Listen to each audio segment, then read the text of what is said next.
My overall strategy for the Masters are players who can have, if you can have both, really great, but it's very difficult to find. But if you, iron players, first and foremost, that's what I'm looking at. But secondly, most important for me is having a solid short game. So because of that reason, that's most important for me. I need players who are going to get up and down. It's going to be vital. It's going to be critical on this type of tournament. So players like Jason Day, he's coming into this field with number one in the field for his short game. He's third in strokes game total behind players like Rom and Scheffler. And he's the only one of those three players that has not won a title this year. So I'm talking about a combination of a player who has a solid iron shot and has a solid around the green game. That is exactly what Jason's Day ability is.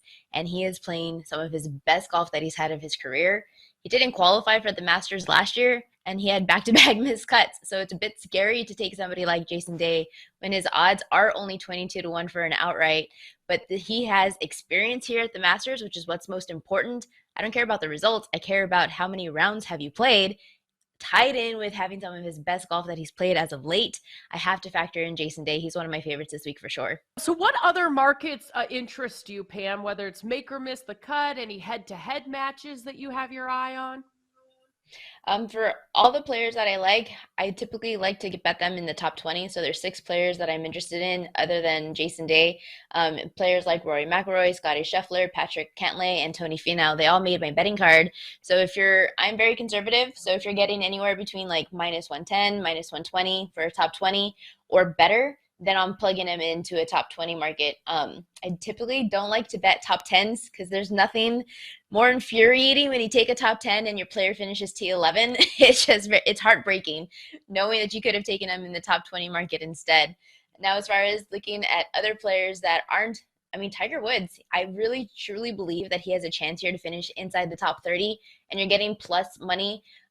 You're getting plus 100 even money for Woods to finish top 30. He's minus 190 to finish in the top 40. That's too rich for my blood. But of course, he has the experience here. He's won this 5 times before. And I really think that that's value purely going off of the one tournament that we saw Woods play at, a T45 at the Riviera. He shot a third round 67. That was his lowest score that he has had since returning from his car accident. But more importantly, we do have strokes gained data from that event, and he gained nearly 3 strokes with his irons.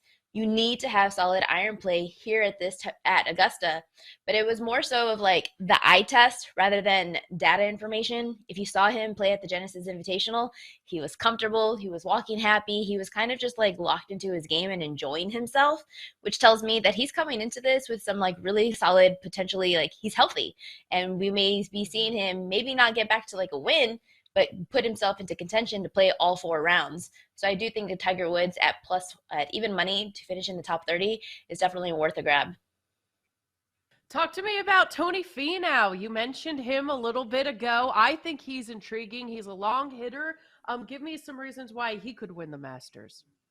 Oh no, I love Finau. He's one of those players who, after a while, he just wasn't winning on tour, and then eventually he did knock in a few wins. And I mean, it's just one of those situations where I don't love it, but I'm gonna have some serious fear of missing out if I don't put Finau on my betting card. And he intrigues me because he is always one of those players where you're uncertain about him not being able to finish on those day fours. But I mean, he won the 3M Open back in July. He had a T3 at the Charles Schwab and a second place finish at the RBC Canadian.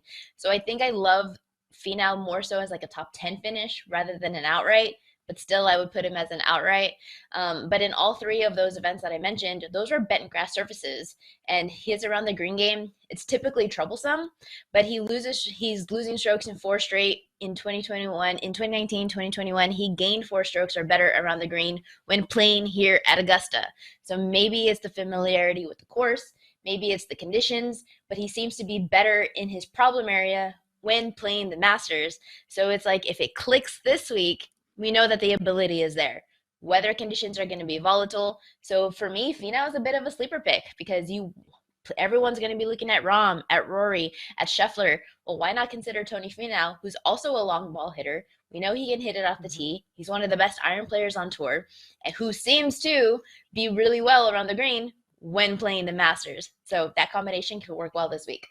I want to see if I can convince you on one particular golfer that I'm liking outright here, and it's Collin Morikawa. You talked about iron play being especially important. Couldn't agree more, especially when it comes to Augusta National. Your approach game matters a great deal, and he finished fifth his last go-around at the Masters, and so I think course history is at least good enough, and his major Right. pedigree is more than good enough for him to have a real shot here. What do you think about Morikawa's opportunities?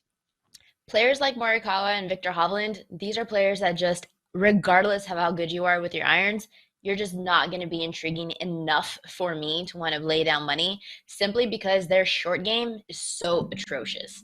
Now we've seen it happen where it just like flips on a switch and like when it clicks, but that's just like once in a blue moon situation of when that happens.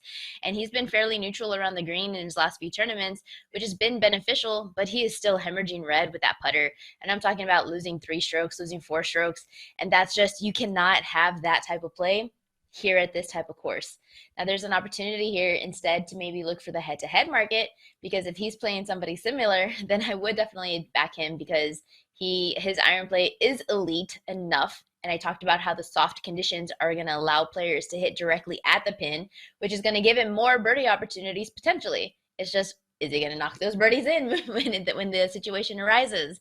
So for me, it's just not intriguing enough. I'm looking for the players who have the balance of having a short game. A good ball striker has the ability to play well with the short game, and that's not Morikawa. He only has one of the two, and I need both. From the data scientist perspective, you're not having strokes gained numbers from those playing in the Live Tour. So you put all of that together, and to me, this has been an especially challenging Masters to handicap. When you're dealing with those Live Tour golfers, do you give them a boost? Do you give them a discount? Are you looking at recent form, or does it even matter at all?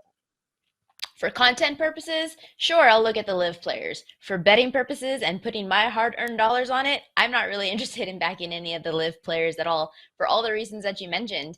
We have only strokes gained total, but we don't know how these players are getting this. Are they getting it with their iron shots? Are they getting it purely off of like putting? But if you look at some of the courses that they have played in Tucson and Orlando, these are courses that you and I play that are fairly simple. Like, hey, those kind of, I'm not going to call them muni courses, but I mean, they're a lot easier. And now you got to go straight into one of the toughest courses that is now even longer, the longest in its course history at Augusta. It's just like you're playing pickup basketball and now you're expected to go play in the NBA. It's just very difficult to do, to transition. The format is different. The number, even the field. I mean, they're playing like what, maybe 48 players each week. So it's very difficult to see them as solid contenders for a major as big as this. But still, there is a couple of players that caught my attention, and one of which is Mito Pereira. Only using strokes gained total. He has gained strokes in 5 of his last 5 tournaments that he's played between the Asian Tour, between the Live Tour. And Mito Pereira was one of the players that was frequently on my PGA betting card before he left for Live. And it was because he was top 10 in the field for his iron play every single tournament that he played. So if there's a chance that he has that same type of iron play ability, I believe that he can still be a contender in this type of field, even though he doesn't have any experience at Augusta. You're getting plus money for Pereira at plus to finish in the top 30 at plus 125. That is probably the only player on Live that is really appealing to me. Other than that, I would probably go with Dustin Johnson purely because of his Masters history, purely because he has, even though it's on Live, he is getting improvements each and every week.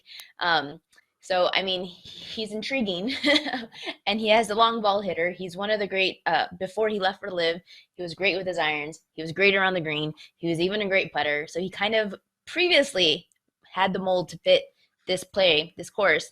It's just, is it going to matter coming from Live to here?